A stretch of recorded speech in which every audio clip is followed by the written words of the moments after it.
Well, this is what they gave him. Gifted from the White House.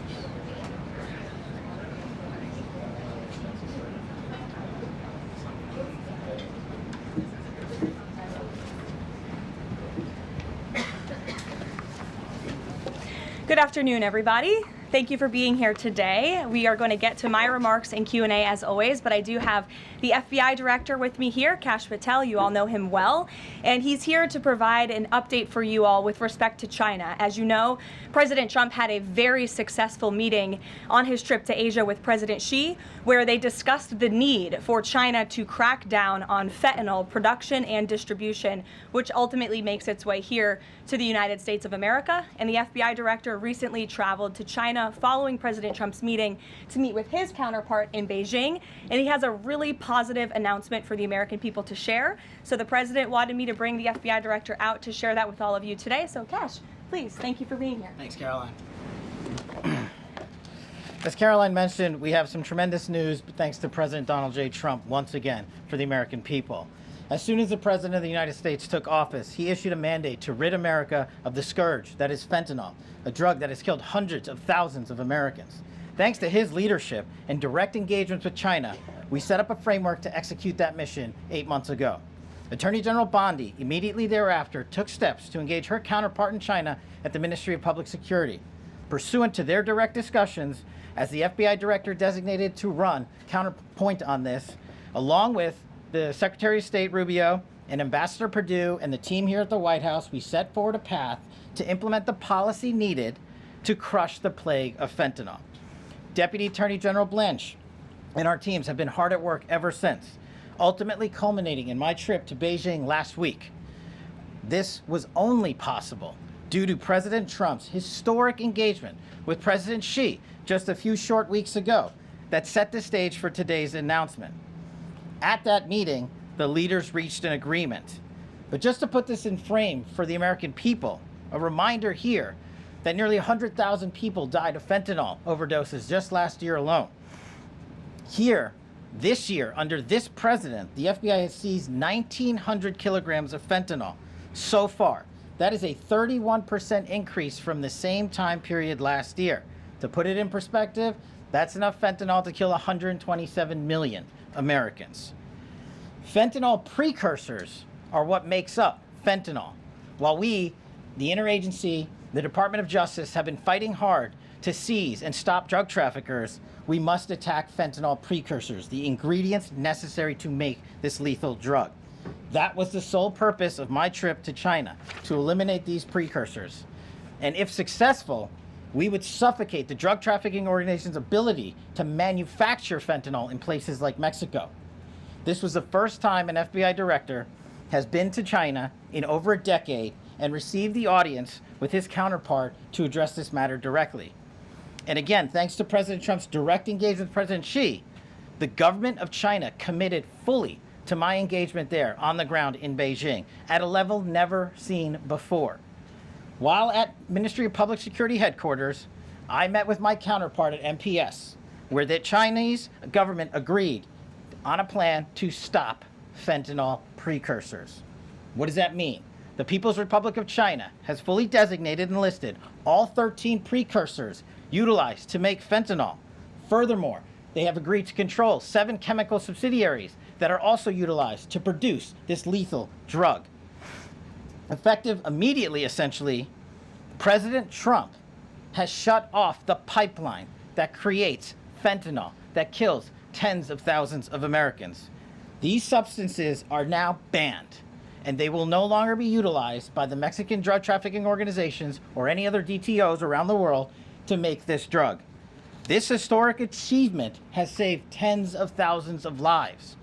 This historic achievement would not have been possible without the tremendous team of President Trump, the Attorney General, the Department of Justice, the Federal Bureau of Investigation, and Ambassador Perdue in China, whose ground-level engagements were imperative to achieving this result.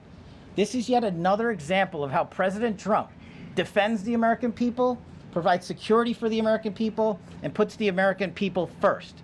This is a historic first-in-its-kind achievement by any president to stop the scourge of fentanyl, and it should be championed by every single American. This achievement will save lives. We are thankful for President Trump's steadfast leadership, and this FBI will fearlessly follow in his footsteps to ensure that this mission of safeguarding the American public is achieved every single day. Thank you.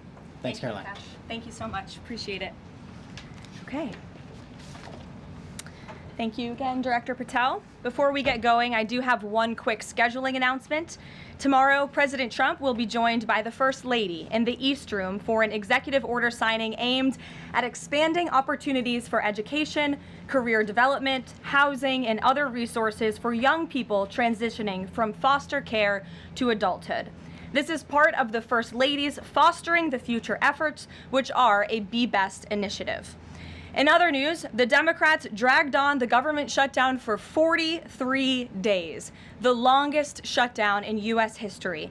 But tonight, thanks to Republicans, the White House is very hopeful that this shutdown is going to come to an end. The damage caused by the Democrats with this reckless government shutdown cannot be forgotten. It is entirely the fault of the Democrat Party. Just look at the vote count. Hundreds of thousands of federal employees have missed their paychecks. Tens of billions in wages and benefits were withheld, impacting vulnerable families. Millions of low-income Americans missed their SNAP benefits. Nearly 20,000 flights at airports across the country were delayed due to staffing shortages, causing Americans to miss family events, vacations, and work obligations. According to Airlines for America, an estimated 5.2 million travelers have had their flights disrupted over the course of the Democrat shutdown. And our economy has lost billions and billions of dollars in economic activity over the course of this shutdown, hurting consumer sentiment and crushing the travel and hospitality industries. According to a CBO estimate, the Democrat shutdown could end up decreasing fourth quarter economic growth by 2 whole percentage points. The Democrat shutdown made it extraordinarily difficult for economists, investors, and policymakers at the Federal Reserve to receive critical government data. The Democrats may have permanently damaged the federal statistical system, with October CPI and jobs reports likely never being released. And all of that economic data released will be permanently impaired, leaving our policymakers at the Fed flying blind at a critical period. It's hard to recap all of this without asking a simple question: why? Why have the Democrats put the American people through this pain for 43 days in a row? And it feels like Groundhog Day being up here again talking about this Democrat shutdown. And the answer to that question is pure partisan politics. They started this shutdown with a ridiculous demand to force taxpayer-funded healthcare benefits to illegal aliens who broke into our country. Even after it was clear President Trump and Republicans would never force American taxpayers to pay for free health care for illegals.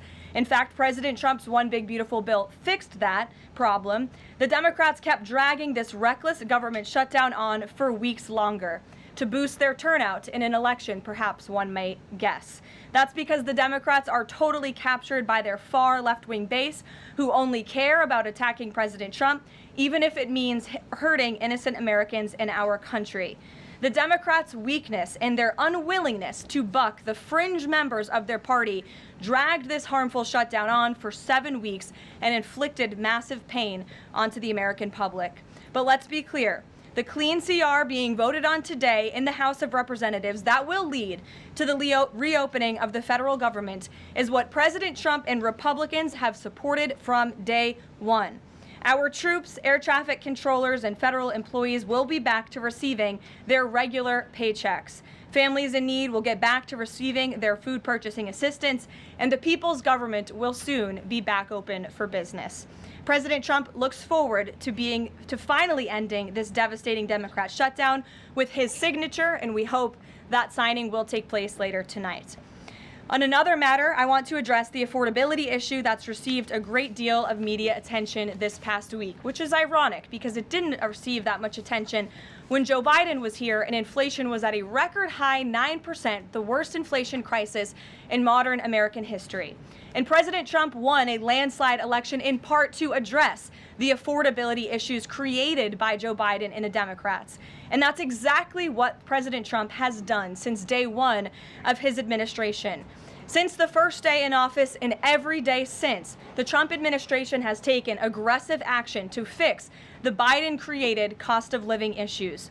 The notion that the same Democrats who just shut down the federal government to sabotage our economy, rob people of their paychecks, and also helped Joe Biden ratchet up inflation to 9% are now suddenly affordability champions, that notion is completely absurd.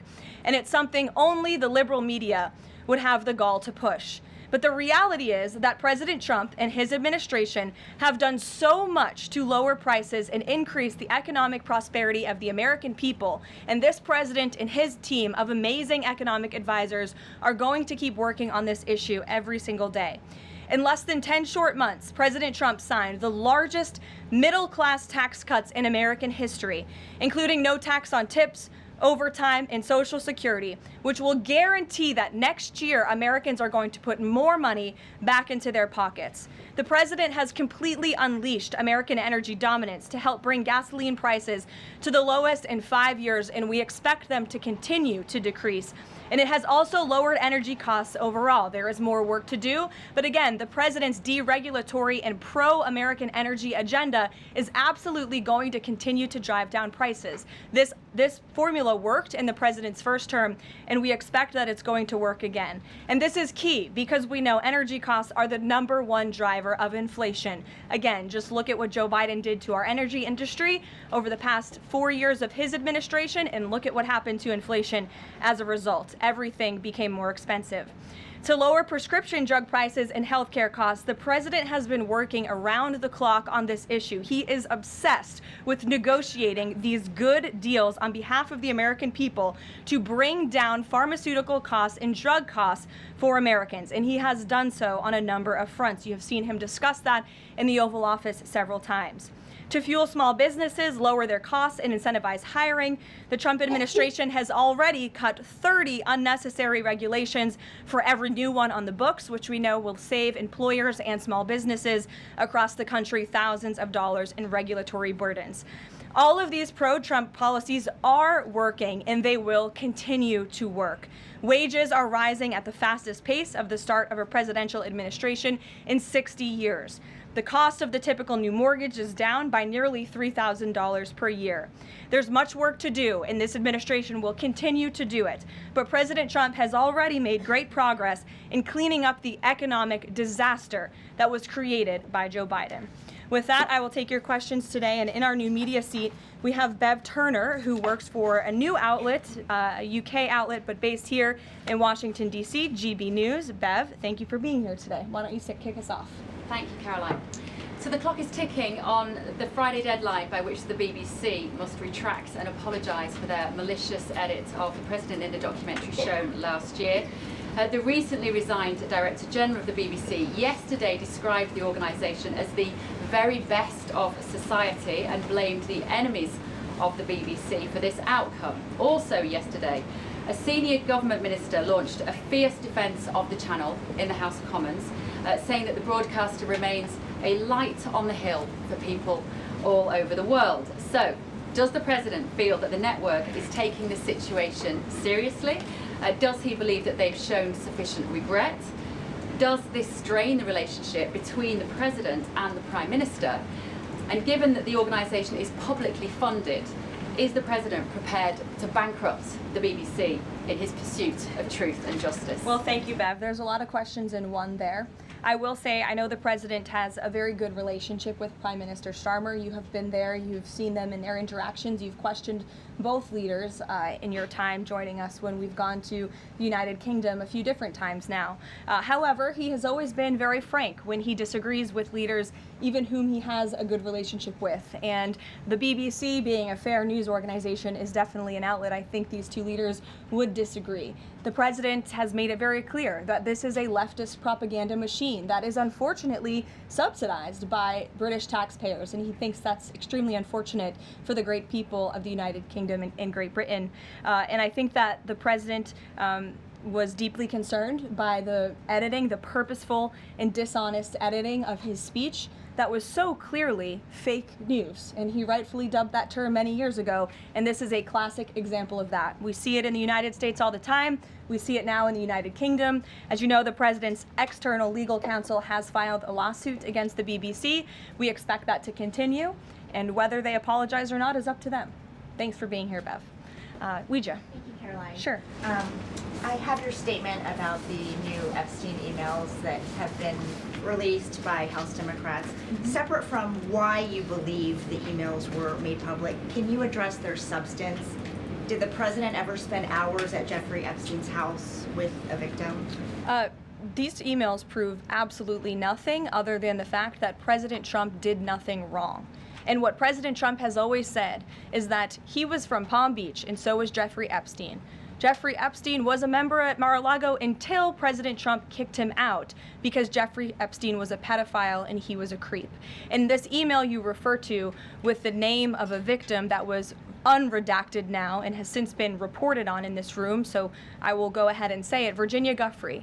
And it was CBS's own reporting, Ouija, that recently wrote that Miss Giuffre maintained, and God rest her soul, that she maintained that there was nothing inappropriate she ever witnessed, that President Trump was always extremely professional and friendly to her. And so I think it's a question worth asking the Democrat Party, and you should all go ask them after this briefing, of why they chose to redact that name of a victim who has already publicly made statements about her relationship with Jeffrey Epstein and is unfortunately no longer with us. Mary. Thank you, Caroline. Two questions on this. In the interest of transparency, why not just go ahead, release the full files on Epstein, get this all over with? This administration has done more with respect to transparency when it comes to Jeffrey Epstein than any administration ever. In fact, this administration, the Department of Justice, has turned over tens of thousands of documents to the American people. We are cooperating and showing support for the House Oversight Committee. That's part of the reason you are seeing these documents that were released today, because of the House Oversight Committee's and Republicans' efforts to get these out to the public. This administration also moved, the Department of Justice also moved to unseal grand jury testimony, which we know, unfortunately, a judge declined those requests. So this administration has done more than any, and it just shows how this is truly a manufactured hoax by the Democrat Party. For now they're talking about it all of a sudden because President Trump is in the Oval Office. But when Joe Biden was sitting in there, the Democrats never brought this up. This wasn't an issue that they cared about because they actually don't care about the victims in these cases. They care about trying to score political points against President Trump, as we have, of course, seen with this government shutdown. And this entire thing, again, it's not a coincidence to the American people at home. There are no coincidences in Washington, D.C. And it is not a coincidence that the Democrats leaked these emails to the fake news this morning ahead of Republicans reopening the government. This is another distraction campaign by the Democrat and the liberal media, and it's why I'm being asked questions about Epstein instead of the government reopening because of Republicans and President Trump. But given your Reagan. interest in transparency, Caroline, why are White House officials then meeting with Representative Boebert in an effort to try and get her to not sign this petition calling for the release of the files? Doesn't it show transparency that members of the Trump administration are willing to brief members of Congress whenever they please? Doesn't that show our level of transparency? Doesn't that show the level of transparency when we are willing to sit down with members of Congress and address their concerns? That's a defining factor of transparency. Having discussions with members of Congress about various issues, and I'm not going to detail conversations that took place in the Situation Room in the press briefing room. Reagan. I have a question about the government shutdown. Thank you. The Middle East. I'm glad someone does. First, on the government shutdown, the shutdown deal reverses the administration's reps, and it also prohibits more from happening until the end of January. I'm wondering if the president had input on this element of the deal, and if he's at all disappointed that's going to reverse the downsizing of the federal government that they did during the shutdown. I mean, look, I think it's about 6,000 workers total. When you look at that in comparison to the reduction in the federal workforce that this administration has done since January to get rid of the waste, the fraud, the abuse, and to reduce the size of our federal bureaucracy, we've done a lot of great work on that front, and we will continue to. But obviously, the president's main priority was to reopen the federal government and get people back to work, and that's what this deal accomplishes. And on the Middle East, Karoline, there's been reports in Israeli media that the U.S. is considering building a temporary military base on the Gaza border. Can you confirm these reports? So I had a conversation directly with the reporter who wrote this article, and this article was based on a single piece of paper, an inquiry that somebody in the Department of Navy made about an idea that may happen in the future. And this reporter deemed that as an official plan and ran with a story that the United States is looking into it. I checked with the highest levels of the United States federal government. This is not something the United States is interested in being engaged in. It's not something we are currently involved in right now that we will be funding. And the president has been very clear he doesn't want to see boots on the ground with respect to what's happening in the Middle East. We've made great peace. We've made great progress with the peace plan in Gaza, and we want to continue to see that move forward. But I put a comment in that story for a reason, and sometimes we see reporters take a piece of paper like this and just deem it as official policy, and sometimes that misleads people a little bit. Sure. There's been a question about UK intelligence sharing regarding the drunk interdictions involving Venezuelan boats. How will that affect the U.S. military operation? There's been a lot of discussion about the high caliber of the intelligence that has been provided before any of these military actions have taken place. I've seen that report. Oh, hello.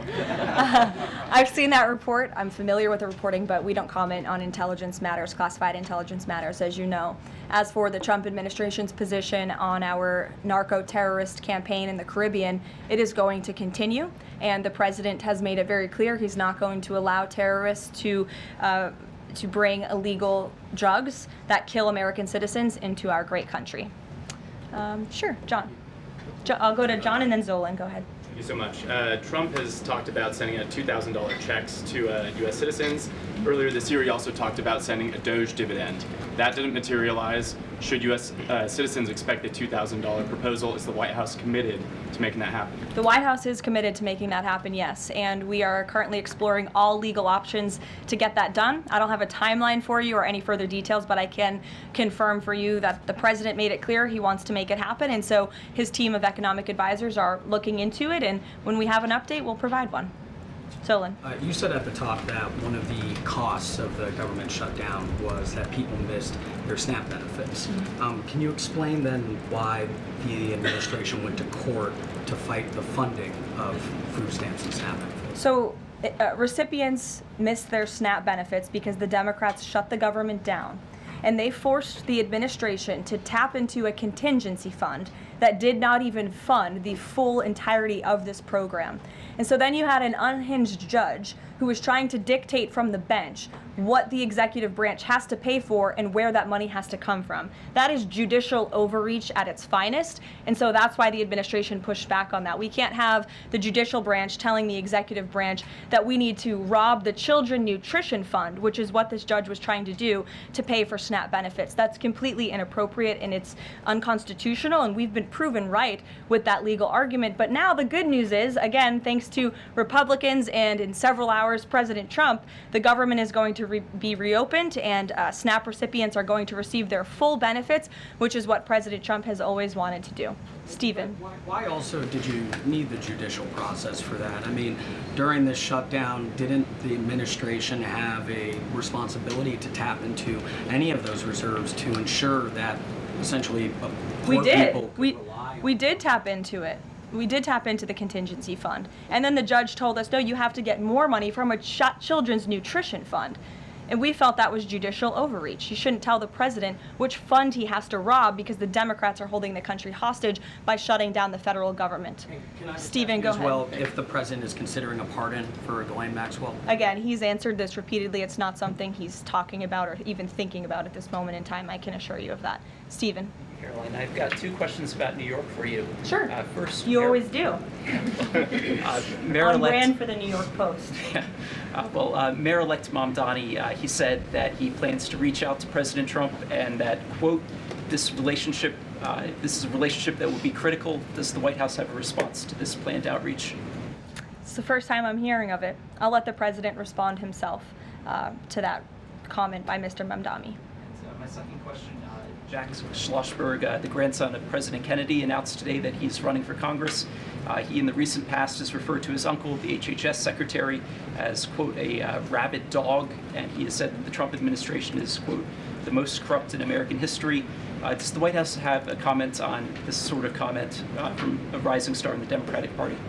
I don't even think such ridiculous comments are worth responding to. Obviously, those things are not true. And Secretary Kennedy is doing a phenomenal job bringing transparency and the gold standard of science back to our healthcare system. Eamon. Thank you, Caroline. The president's hosting a number of Wall Street CEOs for dinner tonight here at the White House. Can you give us the names of the CEOs who are going to be here and give us a sense of what the president's message to Wall Street is going to be tonight? I don't have a full list for you in front of me, Eamon. I know you've reported on some names and we've helped you navigate whether those names were truthful or false. But I know the president actually plans to bring some of you into the dinner tonight. So you'll see for yourself in several hours if that's okay with you. And there's been some reporting that the White House is frustrated with Bill Pulte and the rollout of this proposal for a 50-year mortgage. Can you tell us if the White House is frustrated with that rollout and if the White House still supports the idea of a 50-year mortgage for Americans? This is a proposal that the president himself has commented on. I would refer you to the president's statements, and it's something that the administration is discussing and seriously looking into. Sure. Thanks, Caroline. Danny, and then go ahead. Thank you. Some Democratic members of Congress have invited Britain's former Prince Andrew to testify on the Epstein scandal. I was just wondering if President Trump thinks that former Prince Andrew should indeed come and testify to Congress on that. I haven't spoken to him about that specific matter, but I can ask him and get back to you. On the government shutdown, the president and House Republicans have made clear they were not going to negotiate healthcare strategy or policy while the government was shut down. Now, assuming that it reopens tonight, is the president intending to invite any Democrats over to have negotiations over these subsidies or any other plan to bring down the cost of health insurance? I will just add that, as you pointed out, the Democrats were holding our country hostage to try to negotiate on a healthcare system that they created. Obamacare, as it's famously called, is a system the Democrats created. It is a broken system. It has driven up healthcare costs dramatically in this country. And now they shut the government down to try to fix that system they broke. It doesn't make any sense to us, which is why the president said that's a completely untenable position. However, once the government reopens, the president, as he's always maintained, is absolutely open to having conversations about healthcare. And I think you'll see the president putting forth some really good policy proposals the Democrats should take very seriously to fix, again, the system that they broke. You can't trust the same people who broke the system to fix it, and so the American people will continue to hear from the president on this issue. And one follow-up on the question about the $2,000 payments of tariff revenue. The president had also talked about using tariffs to bring down the national debt. Would this be in lieu of that? Like, this is now the new way to maybe to use that tariff revenue? No, the president put out a statement on this clarifying he wants to do both things with the tariff revenue that he's bringing into this country. Trillions of dollars are expected to continue to pour in, and it's part of the reason that the Supreme Court case is so vital for our country's future, to restore our manufacturing industry in this country, to protect our national security, to continue to allow the president to use tariffs as leverage to negotiate economic deals that, again, are good for our national security. And that revenue can then be used for various reasons, to pay down our debt and also perhaps to give these rebate checks back to Americans, which, again, the White House is exploring the legal options of how we can get that done. Catherine, go ahead. Caroline, Viktor Orban said this week that President Trump has promised Hungary some kind of financial shield. Do you have any details on how that will be structured or what that would look like? I don't, but I'm happy to check with the National Security Council and get back to you. One more. You recently said you'd check with President Trump about why he needs to get an MRI on his recent trip to Walter Reed. Do you have any more detail on that? I do, and I'm glad you asked. As stated in the memo provided on October 10th, President Trump received advanced imaging at Walter Reed Medical Center as part of his routine physical examination. The full results were reviewed by attending radiologists and consultants, and all agreed that President Trump remains in exceptional physical health, which I know all of you will see with your own eyes later this evening when he opens up his dinner to the press, and perhaps you will see him when he signs the bill to reopen the federal government. So stay tuned on plans for that. Thank you, everyone.